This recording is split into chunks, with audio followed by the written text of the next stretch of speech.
You're listening to WKDW Radio 97.5 and KDWRadio.com, broadcasting right here live in North Port, Florida.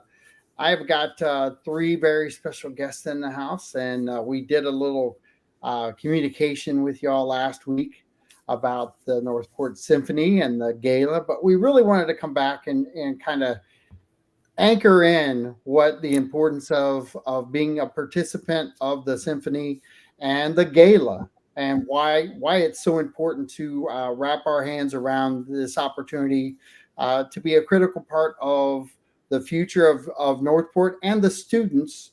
And Michael definitely educated us last week on why it was important as far as he was concerned, because of the connection that he has um, from the past.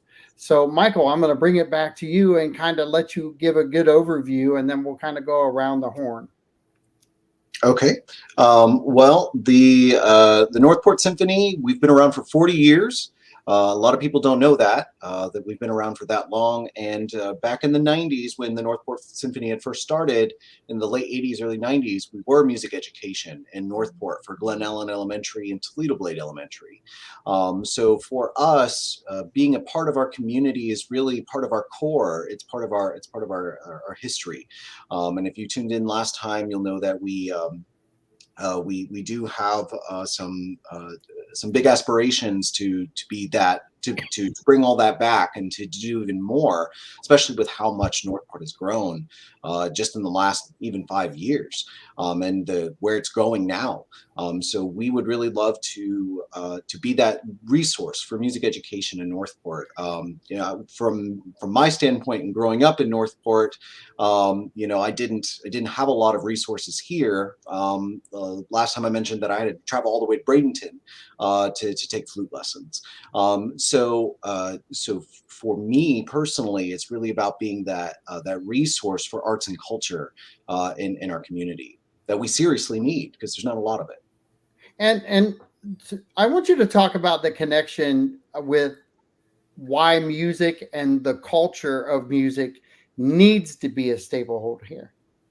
Sure, music is something that can connect everyone. It's something that can give everyone a sense of belonging. And I know that when I was in school, it was my happy place.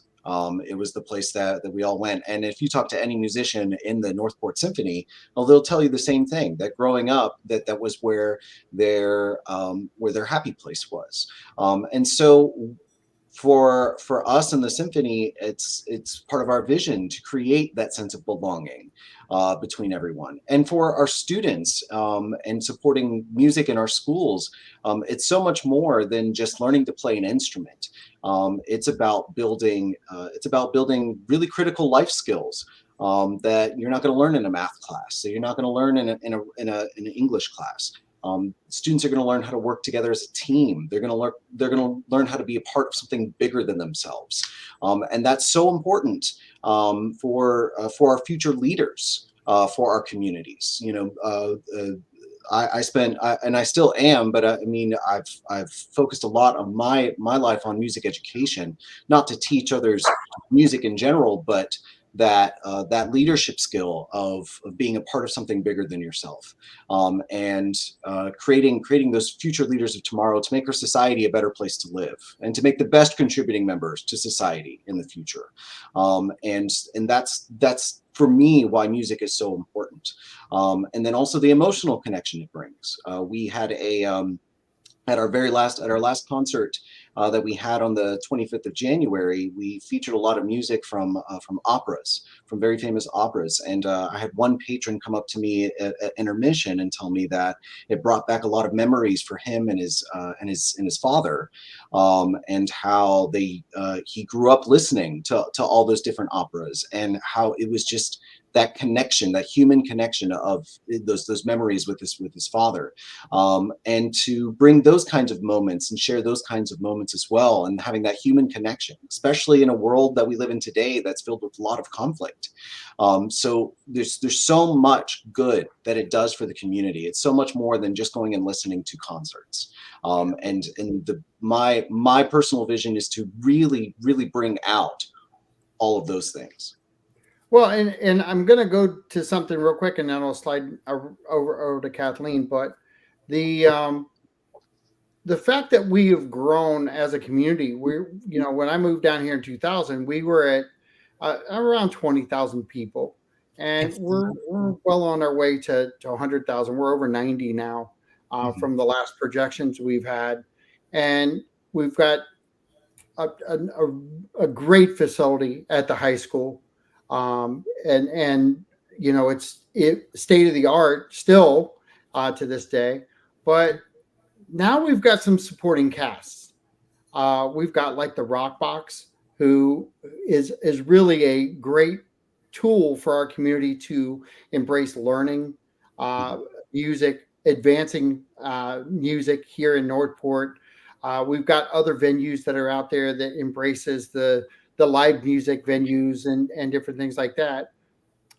But when you couple that with the possibilities of great entertainment value that the symphony brings for a night out, um, it's a it's a completely different ambiance Mhm. than going to a tiki bar.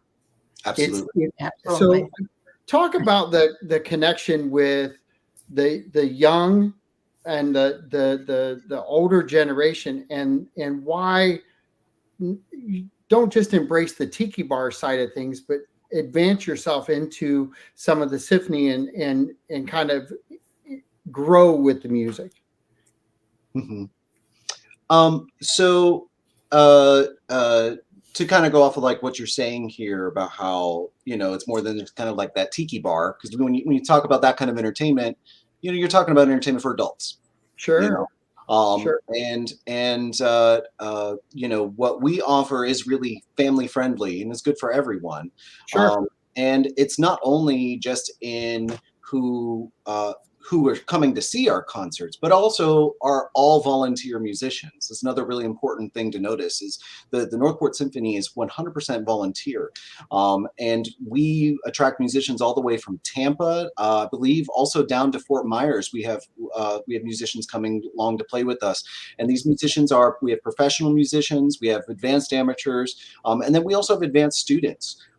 And those advanced students get to play alongside these professionals that have been playing for a really long time, and that kind of enrichment and wholeness, you don't get in a lot of other places. No. And all of our students are honored to play alongside with them, and for them to see that opportunity, and then for our audience to see that there's that kind of connection between the old and the young. Like in our clarinet section, our second clarinetist, his grandfather is the bass clarinetist sitting right next to him, and is mentoring him, and to have that kind of connection, and for everyone to feel that kind of connection. And we invite families all the time to come and see. I see families with young children that come to see and appreciate the symphony. When I was a teacher at Atwater, for families to come and see it, and those kids to come and see their teacher perform, was something really special too. And the kids enjoy seeing who they may see as a role model, doing something like that as well. And so there's just so many connections. To like succinctly answer your question is really difficult because there's so many layers to it. There's so many layers to it. Um, But that is the greatest answer right there. yeah. That what you just said is the greatest answer, because the as somebody who one is learning to play music again, who's played music before, been part of a concert band when I was in junior high, and understands the work Right. and the work ethic that goes into that, the layers of appreciation that come from listening to multiple sources of music. The venues, yes, I get it. The ambiance of it all, but there's something to be said about being able to listen to different genres and enjoy them and Well, then apply them across the board. sure. And another thing about when you go to see the symphony, there aren't any distractions. When you go, like you talk about like the tiki bar, sometimes that music just ends up becoming just background ambiance. Sure. Well, but when you go to see the symphony, you are there to intellectually listen to the music and watch a group of 60 people work on the same wavelength, you know. And that in itself, just watching, just thinking about what are they all thinking about, to stay together and to work together and to put that all together and to be in sync with that many people. And so it's a totally different experience than you would at smaller venues and entertainment and that kind of stuff. Absolutely. And there is the form of the higher art form of it as well, Sure. on top of it being entertainment. Awesome. Can I Kathleen, add to go that? ahead. Yeah, ahead. I was going to add to that. Quickly introduce yourself, though. Oh, hi. My name is Kathleen Karpath, and I'm a percussionist with the symphony for the past 9 years. I've been on the board of directors for the last 2, and I'm currently serving as the president of the board of directors, which is absolutely my privilege to do so. Awesome. Yay. But I wanted to add to what Michael was saying, between the difference between venues and, small groups. And he hit upon that, is that we're a group of 60 people. It's just not 5 or a duo or a trio. And Right. There isn't 5 different things going on at once. We also play such a variety of music, classical, popular. We play operatic music. Our last concert of this season on March 24th is Instant Concert, which is going to be just amazing. You literally will know everything just in the first few bars of the music. It's all popular, fun things to play. So that's one of the big differences too. Mm-hmm. And so with your background in what you've done, Mm-hmm. is there a PR position that needs to happen within the symphony? And is that currently happening? That's currently happening. We laugh, Michael and I and the board. We often joke we are a 40-year-old organization, 40 years, but in some instances, we're just starting. It was really a grassroots type of startup. And then little by little, we grew and grew. And now we've grown into, we don't have an employee handbook. We don't have a conflict of interest. We don't have someone constantly doing public relations and marketing for us. So little by little, we're getting there. And one of the biggest additions to our group has been the woman sitting right here, Kathy Garrity. She has gone truly a one-woman show. No. No, We have it takes, as we know, it takes a village, but she has brought us so much more forward, so much more recognition, as well as Michael in his ever present, being at chamber meetings, different things throughout the community. Yeah. He's really taken the time as our executive director to really focus on getting our name out there, to getting more people recognized of the symphony. So. And if I could, the whole gist of why we're doing the gala is a combination of everything that you're hearing right now. It's growing, it's building awareness, but most of all, this was like a reason for our 40th anniversary to tell the public and to host a fundraiser for some of the things that Michael and Kathleen have been talking about.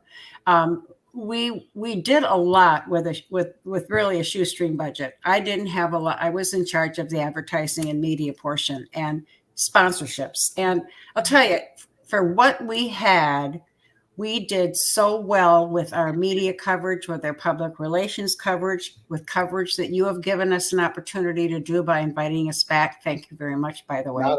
So, and the fact that we're 3 weeks and 2 days away, and we've been working on this since last September, it's a little bit disheartening that it's going to be over, But beyond the next level, hopefully I'll have an opportunity as a volunteer and maybe down the road a board member to really help the organization continue to help expose and help grow what it is that the symphony is all about, because that's critical right now. So I'm going to go back to Michael here real quick, because we're all so ingrained in athletics a lot of times, and we look at things through a team sport sort of thing, and team building. You always hear that word, even at work. We're going to work on team building. True. The symphony is, and I know this from my past. I went to a little school called Westmore Junior High School, and if it wasn't for the music teacher there, I would have never been able to hit those bad notes in a concert that I so desperately didn't want to hit. I remember those because I was terrified of hitting them, and I knew I was going to, because I was new. So you kind of have to battle through that. But I think the beauty in your description earlier was that you're embracing all of those challenges by bringing all of these people together to be on the team. And as Kathleen said, the approach is 60 people, and there's what sport has 60 people on the field at the same time?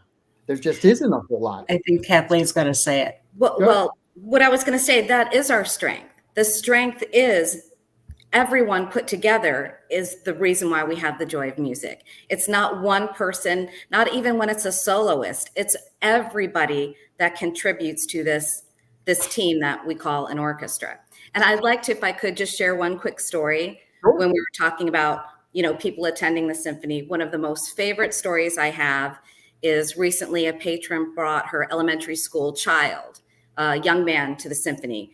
And she was like on the edge, just waiting, as soon as he starts getting antsy, I'm out of here. And even made a point of sitting, all the way on the end of the aisle. She came up to us afterwards and said, my child, who doesn't sit still for Captain Kangaroo or whatever the show was, SpongeBob, sat through this whole entire symphony and was mesmerized and cannot wait until he's old enough to play with us. That still gives me chills when I repeat that story, because that's, as a musician and a member of this group, exactly what we want to hear, and why we want everyone in the community to know that we're here for them and come hear us play. Well, up until last week, I will tell you, I had forgotten about my experience in junior high school. Isn't that and something? Then coming back on the show today and knowing that you guys were going to be here, I don't think about these things. And there's a lot of listeners out there right now who are going, that's true. I used to play an instrument. That's true. I did that back then. And they could be in their 60s, 70s, and 80s like I am, and be filling that same part. The beauty is we have a symphony right here in North Port. They have a family welcoming them back, right? Yes. And that, I think that's the most important part, is that there's a family of mutual-minded people who are trying to reconnect the symphony with North Port. North Port needs to reconnect with it. Right on. And truthfully, we need to embrace these sort of things. There are great organizations that I bring on the show with North Port Forward and the city of North Port. They have their team. North Port Forward has their team. Right. Everybody has a place. And one of the hardest things to do, and I'm going to throw this back at Michael for a minute, is that when you have this big of a team, you just want it visualized. You want it to be seen, and you want it to be appreciated. What would you tell people if they're out there listening right now? What would you tell them on why they should come and participate at the gala and the end result of what that's going to bring? Well, I'll tell you, one of our biggest goals going forward is we want to perform more in the community. When we did our ribbon cutting, we did our ribbon cutting back in October with the Chamber of Commerce. We put together a trio And it was myself, our concert master, Karen Tuttle, and one of our cellists, Lori Getty. We just did a little trio that we brought together, and we played. And you can see the video on the Chamber of Commerce website or on their Facebook page. And we were just kind of astounded by how many people showed up. I mean, it was standing room only. Not everyone could fit in the room. A bunch of people were in the hallway, and so many people came and thanked us for bringing the music there, because we have some limitations in terms of how many concerts we can put out, and 5 concerts a year might not be able to reach everyone. So if we have the possibility by coming and supporting the gala and coming and supporting the symphony and going forward, we can do more into the community. We're able to do those kinds of things. There are some logistical things. When you get down to the business of it, some things cost money. That's just the nature of things. And these kind of fundraising events really would help us be able to do those kinds of things in the future. And we're really looking forward to having some more of those community events next season, possibly having them in future seasons to where we can reach more of our community. How great would it be for us to one day be able to do a children's concert for all of our North Port students. We have over 5,000 elementary school students here in North Port. And to be able to provide something like that would be a huge goal for us, and we need the support to do so. Right. Kathleen, let's go slide into you. Talk a little bit about your background, though, because your background is in depth. Mine? Yeah. Yeah. Well, I started my career in public relations.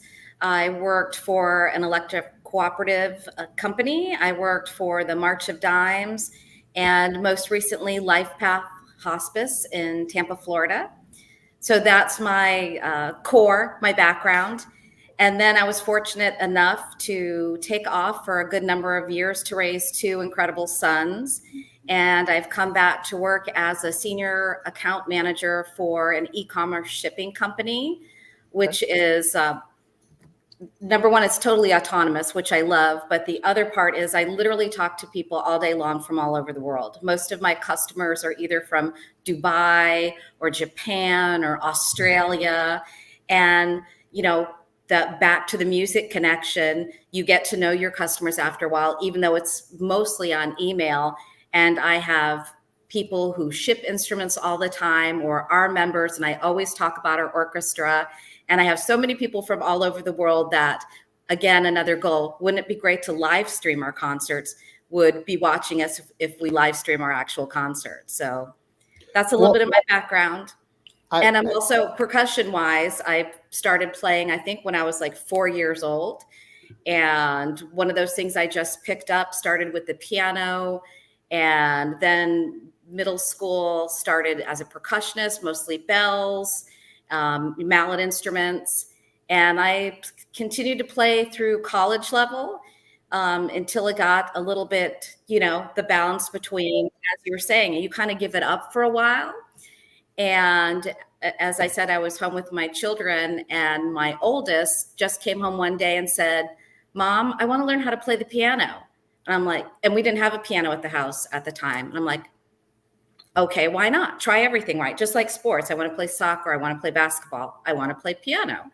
So we got an electric piano, and then he started playing, and then we bought another piano, full-size piano. And I found myself, I was accompanying him. So music has been a huge part of my whole family's life for the longest time. So, and it was my husband who is a principal percussionist for the symphony now, who's like, we really could use an extra hand on this concert. And we had only just met, and I'm like, oh, Ken, I haven't played with a group, other than the piano. I haven't played with a group probably in 10, 15 years. Oh, come on, it comes back to you. And after the first concert, I've never stopped. I forgot how much I missed it. And I missed the sense of community. Love it, and we'll never give it up. I'll be 90 years old out there playing away. I want to go back to something that caught my ear when you said it, which was hospice. Yes. And I've got 27 years medical, and I've been involved with hospice on different levels as a caregiver and as someone who was in the hospital and had to transfer patients out. My wife is a nurse. Oh, okay. But I'm going to draw this connection though, because the reality of music and hospice, that I, again, this conversation is relatable to real life. Yes. And we all don't think about the end of life. Yeah, sometimes not in a positive way, but there's a lot of positive that happens through hospice through music. They say And one of your last senses, to leave is your sense of hearing. And we unfortunately lost our mother-in-law just last month. And in fact, in her room, nonstop, we had music playing the whole entire time. She was surrounded by her family, hospice. She was being cared for by hospice. The music never stopped. And oh goodness, get emotional. My husband, my husband will tell you he owes his musical career, and he's a professional musician. He owes his musical career to his mother because he did the same thing my boys did. He came home and he said, "Mom, I think I want to play the drums." And she was like, okay. And he has never stopped. And it's, yeah. Well, and here's the thing.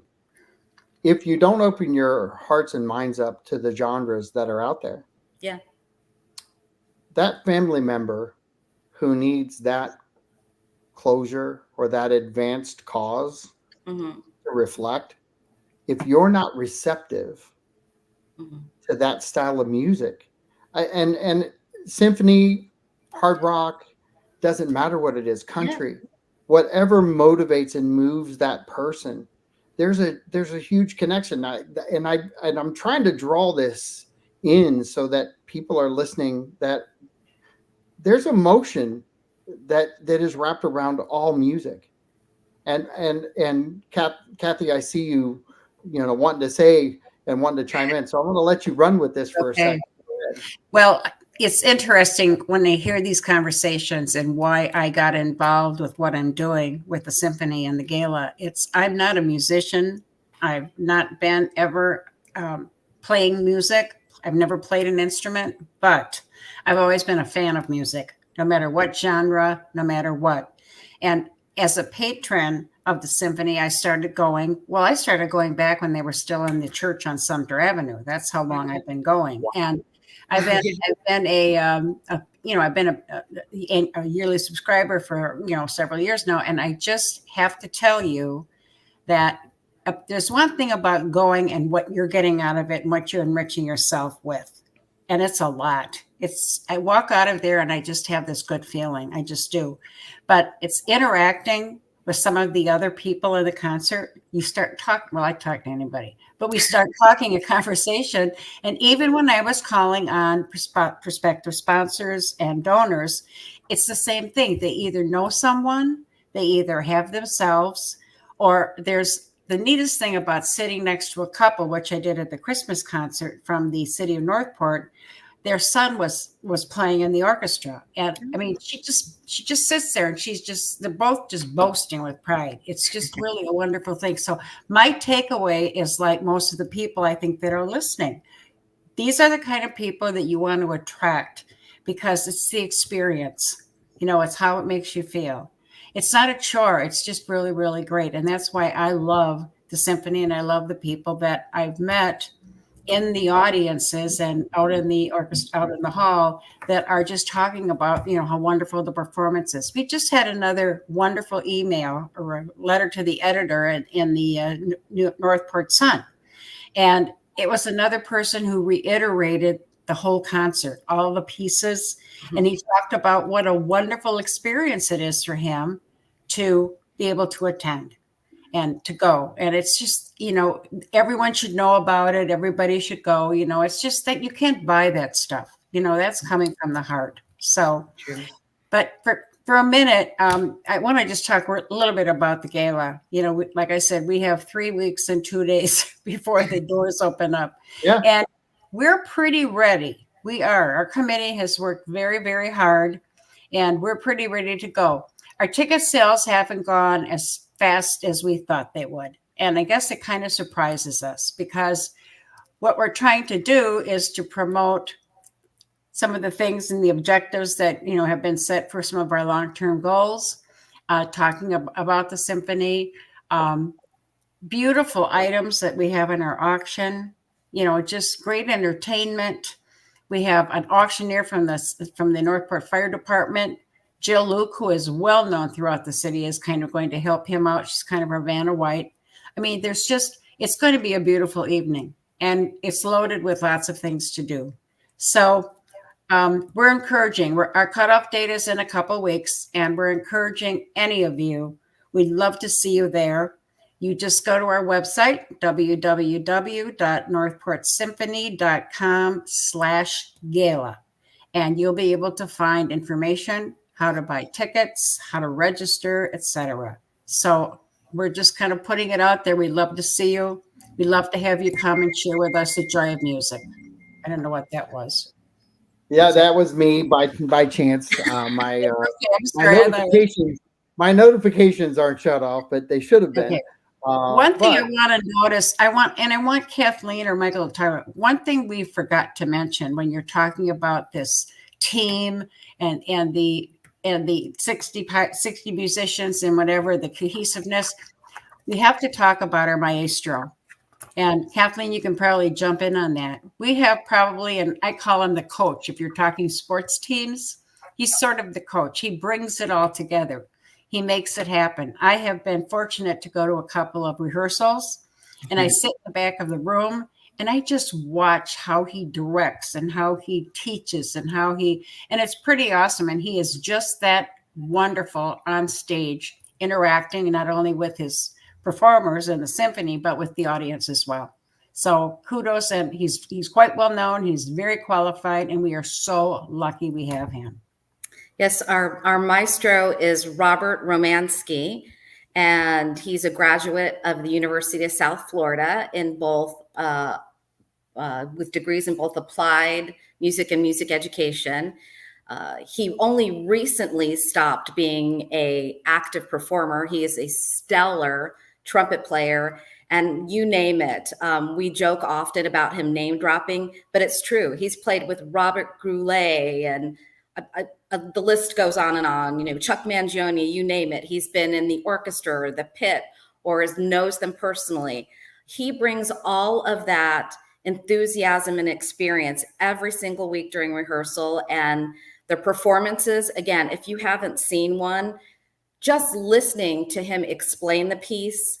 And again, we're not talking highbrow, details about how something's played. He goes in, moderate depths to tell you kind of like where the piece came from or why it's enjoyable or why we play it or a little bit of the history. And he's an incredible person. One of the fun things he also does is he wears a different pair of socks, crazy pair of socks at every concert. And we have our own crazy socks for sale too, which Michael will probably talk about in a minute. But he's just, again, I can't say enough about the man personally and professionally. And as Kathy said, our rehearsals are not, we don't sit around and pick on mistakes or, oh, that sounded terrible, let's do it again. It's, okay, that didn't sound quite right. Let's listen to it again. Oh, then we fix it. After every concert, he goes around the room, and whether it's group or individual, tells us what an incredible job we did. I mean, it's just, again, it is just such a wonderful organization to be a part of and to participate in. And with him as our leader, that's 90% of the reason why I play is because of him. And to kind of go off, keep on talking about Robert. I mean, as someone who's played in a lot of professional orchestras myself, I mean, I will say that being in there with Robert is really enjoyable. Like Kathleen said, I mean, he goes around and he makes sure that he compliments everyone. He has a great way of connecting with everyone in our in our orchestra. I mean, I've been in orchestras where the conductor is not so nice about things. Yeah, You that's know, a you nice way may, of saying you know, it. this is a nice way of saying it. But he's got a great way of connecting with everyone in the orchestra, making sure that everyone feels welcome, especially our students. Yeah, very I much. will say he really supports our students, and making sure that they are valued and that they feel that value and they feel welcomed, that when they are in there, and even giving them extra responsibility, pushing them to their next level and really helping with their personal education on what they need to do. As one student in particular, one of our trumpet players, Mikey, he's always, I don't want to say picking on Mikey, but he's always pushing Mikey to the next level, In and a good way, yeah. in a good way. And I would say that Mikey is always improving every single time. And it's such a joy to have a conductor like that. And so many of our musicians will say they're also there because of Robert. So we are very glad to have him. Yeah, I want to do better because of him. When I first joined, like I said, I hadn't played in a long time, and I'm like, oh gosh, a ding here, a ding there, wrong note. And, afterwards, and I'm like, I apologized. I'm like, oh, I hit a wrong note here, and he's like, did you? It sounded great to me. I mean, again, he's all, and not that he didn't notice. Don't think that for a minute. He does not miss a step. It's all in his head. He knows if I come in early or late or whatever for everybody. But he is truly a good reason to be there. He really is motivational and a good, kind person. Yeah. And I'm going to say something, because you name dropped Chuck Mangione, and I immediately thought of my brother Jeff, who played trumpet in multiple bands growing up, and Chuck Mangione was one of his favorites. I'll be darned. And along with Maynard Ferguson. Oh, Maynard, yeah. Mhm. And so I'm kind of getting goosebumps, because the reality of name dropping those two guys, you never know what you're going to get from a performance. And I'll guarantee you, I haven't watched any of those performances by those two guys. If you go back, you'll be a fan forever. Oh, yeah. And that kind of is what happens when you engage with the symphony. If you come in with an open mind and an open heart, and you just are willing to embrace the moment, there's a lot of moments to embrace. You bet. And Michael, can you run with that for a minute and just kind of, because I know that we talked about this last week, and just your transition as a student into where you're at today. There is good growth, but there's a need for bigger growth. Oh, I mean, absolutely. There's a need for bigger growth. I mean, I mean, if we're talking about population alone in North Port, I mean, I live right by where all those new apartments are going up on Sumter, Yeah. and just watching those go up, and the need for growth and culture in our city is just, I mean, it's almost at a point where it's really difficult to keep up. It's really difficult to keep up, and so having grown up here, there really wasn't much, and so I mean, I don't know what to say other than the need for us to grow, to fulfill the need, that need is just, it's priority number one. It's priority number one, and we just got to keep growing. John, if I just might interject what Michael is saying, with the type of population growth that we have and the offerings that the symphony offers and brings to the community, it could bring to the community, in the future, there should be absolutely no reason why we shouldn't fill that hall every single concert. I mean, it's 1,000 seats. If there's 86,000 people, odds are there's enough support, if we get the word out and continue to get the word out, that all you have to do is try it once. If you come to one concert, you kind of get a feeling this is something I kind of could get into. And guess what? Our pricing is unbelievably attractive. It's such a deal. And I hate to say deal because it's more than worth what you're paying for it. And Absolutely. unlike Venice, Venice is a professional musician paid, they have grants. They're huge with their dollars and everything. Michael Feinstein is performing there now.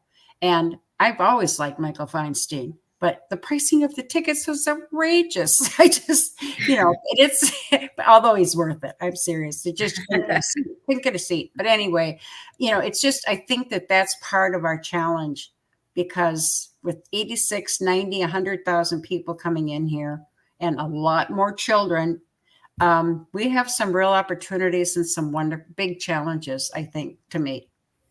My two cents. We're willing to take on all those challenges, and we're ready to move forward.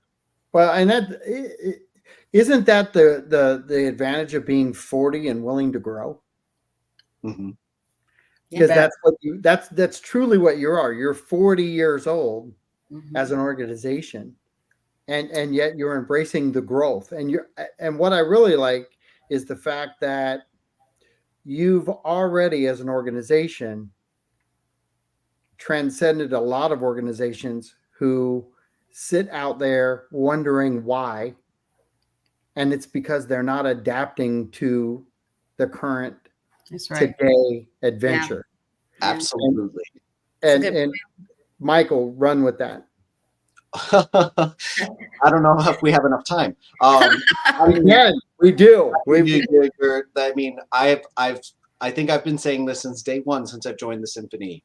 When I came on first as a board member before I was appointed as the executive director, I've been saying that from day one. We cannot grow in stagnation. We can't be happy with, this is the way we've always done it for 20 years.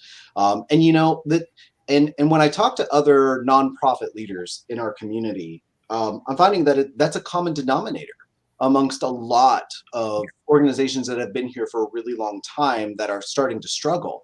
And they just say, that's just the way we've always done it. That's the way we've always done it. That's the way we've always done it. And I think it stems from staying in your own little bubble and not willing to go out there and realize there's more to that, just what's around you, and really staying up to date with everything. And I would say that organizations like North Port Forward have and I'm not going to speak for Carmine or Ginger. I know them pretty well, but I would say that part of the reason why they've started that is because of that feeling of, we can't just do the same thing we've been doing for the last 20 years. Right. Because Northport 20 years ago is not Northport what it is today. It won't be ever again. And Northport 5 years ago is not what Northport last year is not the same. It's just growing so much. It's growing so much, and we have to keep up. We have to keep up. And so yes, us being 40 years old and then finally and saying, we're not going to stick to just what we know.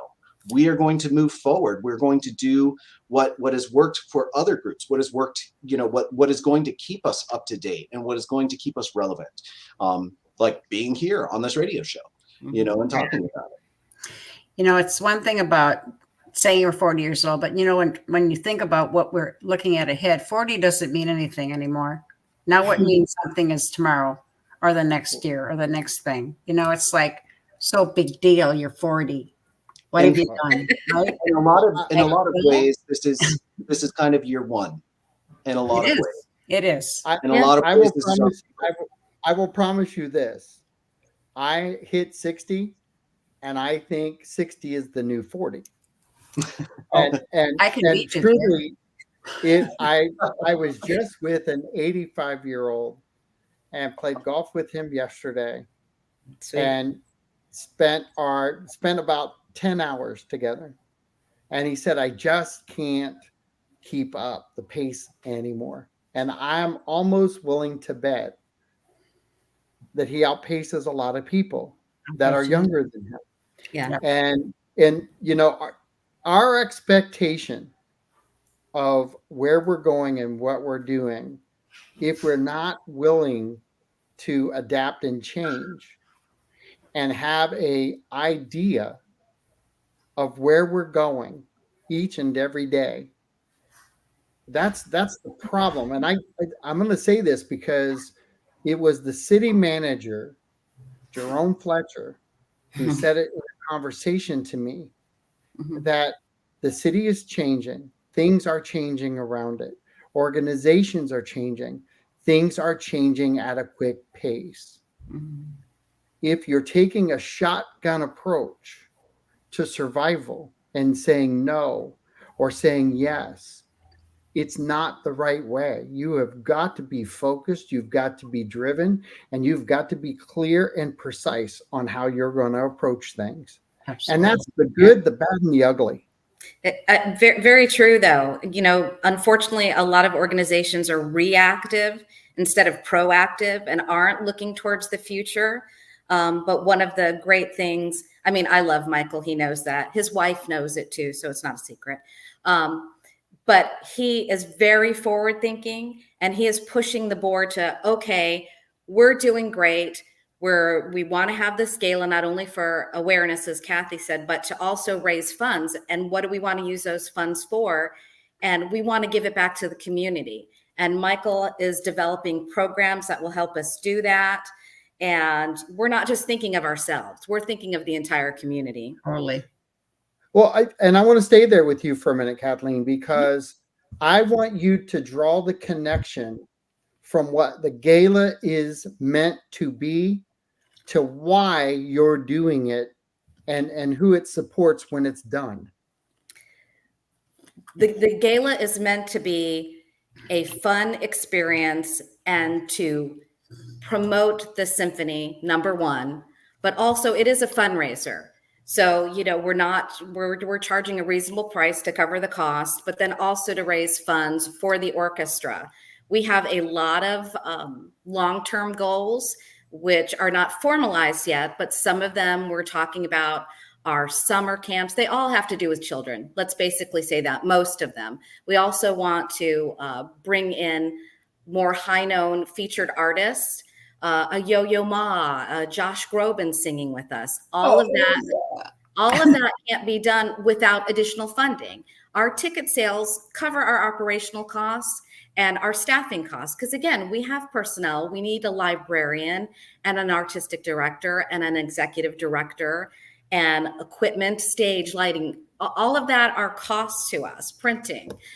But the additional dollars we want to give back to our community. We currently give out, Michael, is it like $5,000 a year in scholarships? Close to 5,000. Close to $5,000 a year in scholarships.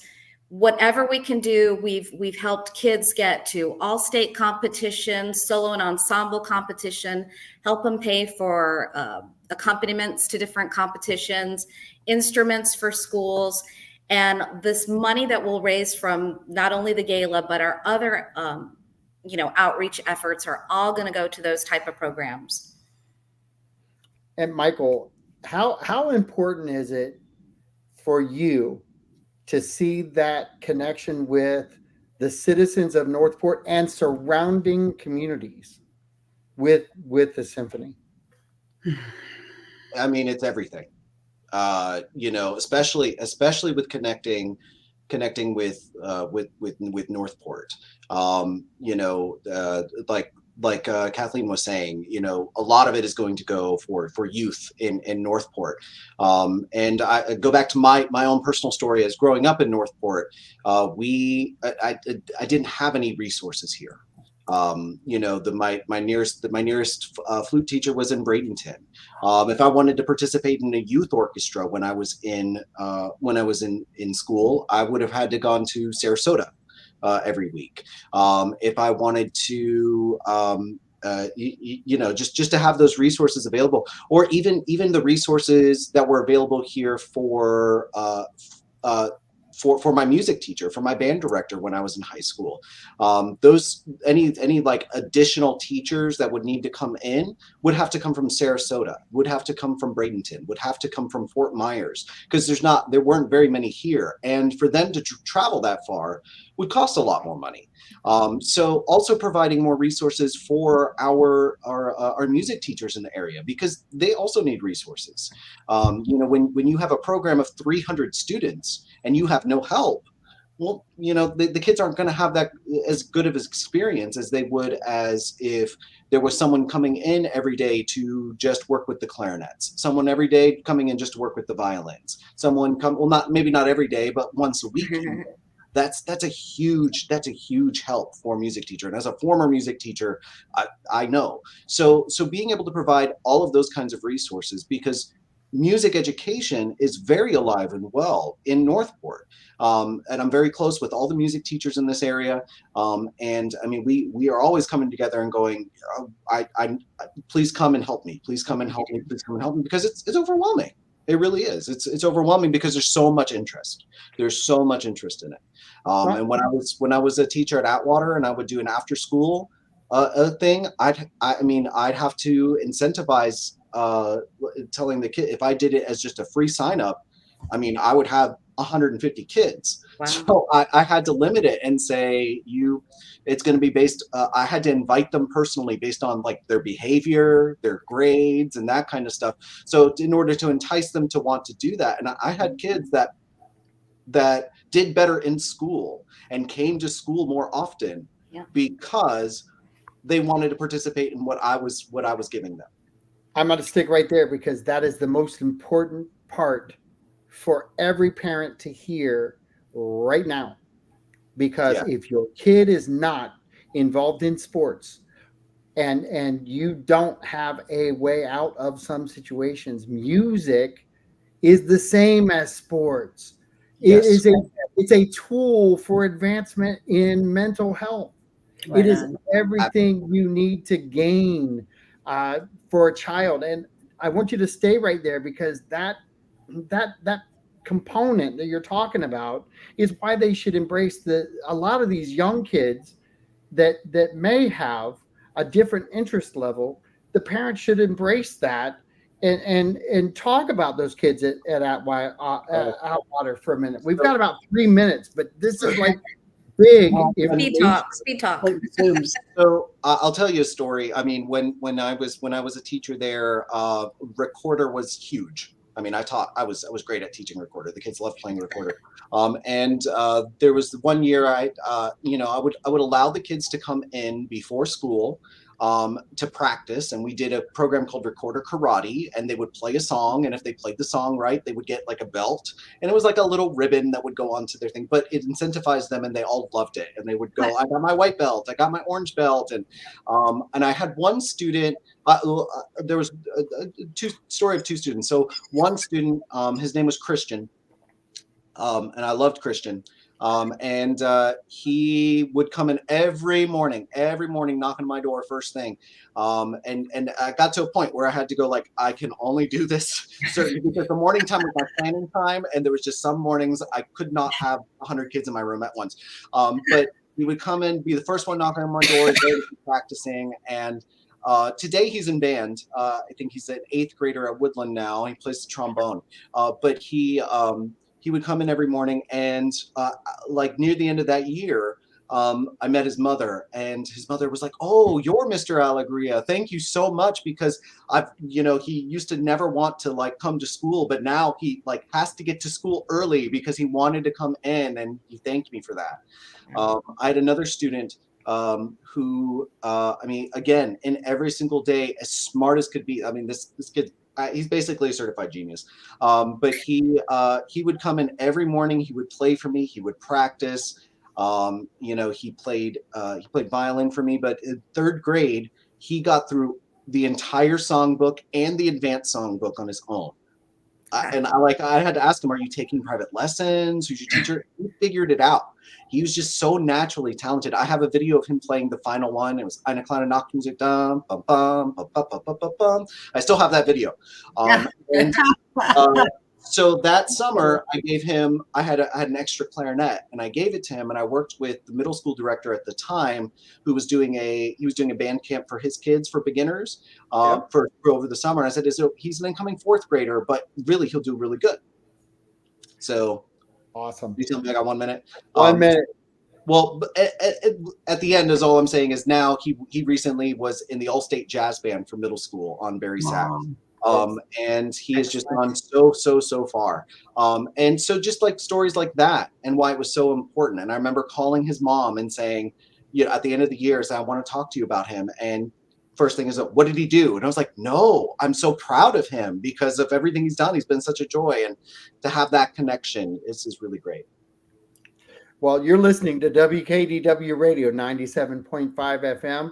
Thanks for listening in. And I'm going to stay on social media just for a couple more minutes, but join us on Facebook, Real Talk 97.5, or WKDWradio.com on Facebook. Talk to you soon. Have a great remainder of your day. Be safe out there. So we're still live on social media, but I wanted to stick here real quick because the important part of the family draw to what you just said.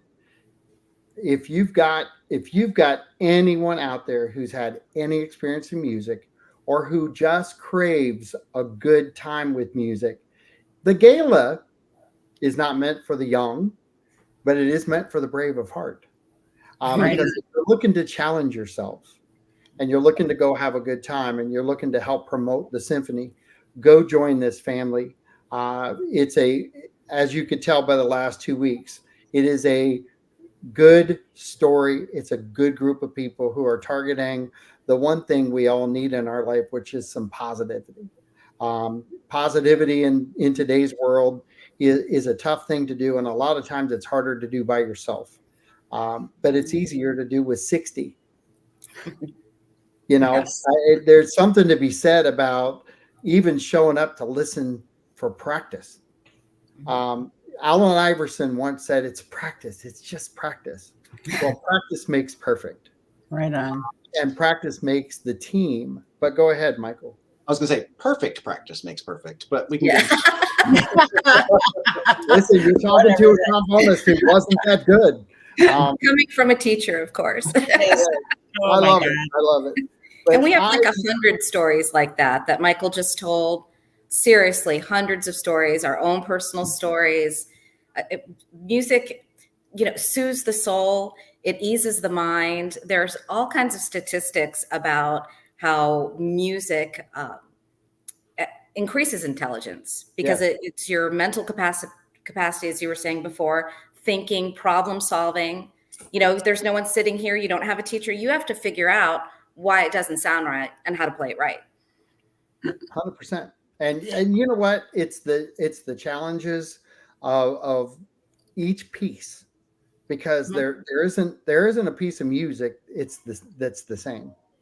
There's always a twist to a piece of music, and I think that's I think that's what's opened my life. You mentioned Chuck Mangione earlier. I'm going to promise you this: if my brother didn't play trumpet, I would have never known who Chuck Mangione was. I would have never known who Maynard Ferguson was, because they weren't in my genre. They weren't anything I paid attention to as a kid. That happened to me when I was like 10 or 11 years old. That's a long time ago, folks. That's 20 years. And you still remember it, right? Yeah. And I do vividly. In fact, the minute that you said Chuck Mangione, I heard the daggone trumpet in my head. Yeah. Because you don't, and then I thought of Maynard Ferguson and the high note that he blew along with. It's like, oh my gosh, I hear that music, and I literally have not listened to that music since I left probably high school. See, now you're going to when.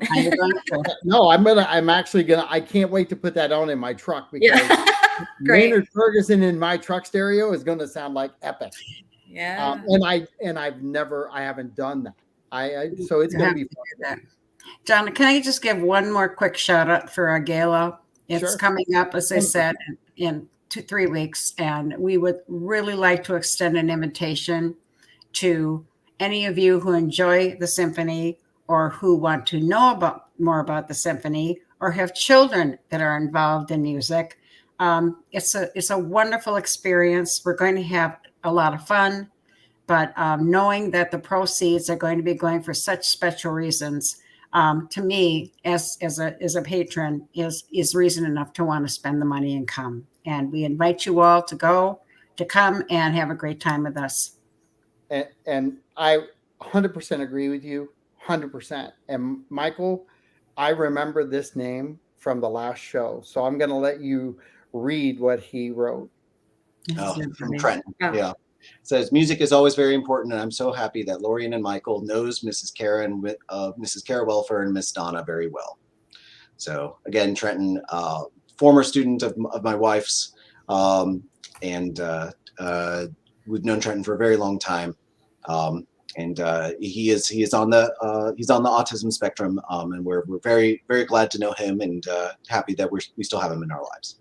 You know, it's special that he came back again, not just last week, but again this week. Right. And he got the ending of the show.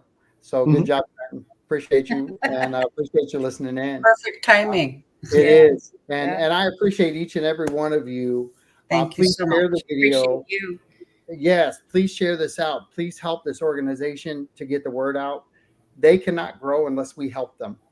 And that's our job as a community, is to wrap our arms around organizations like this and help them grow and help them have a spotlight. Just remember, if they're not there, they're actually not able to help the community as their targeted goal is. So keep that in mind. The more that we help support them, the more they can do to give back to the community, and they're all giving back as volunteers of our community. So thanks, guys. I appreciate you. Thank you, John. Thank you. All right. Thanks, and have a great day. We'll talk to you guys soon. And thanks for all the comments. That means a lot to get these comments from the listening audience. And we know you love music, and we'll have the symphony back on. Keep us posted, and we'll see you soon. Thank Bye-bye you now. so much. Thank Have a great you. one. All right. Bye-bye. Bye. Bye.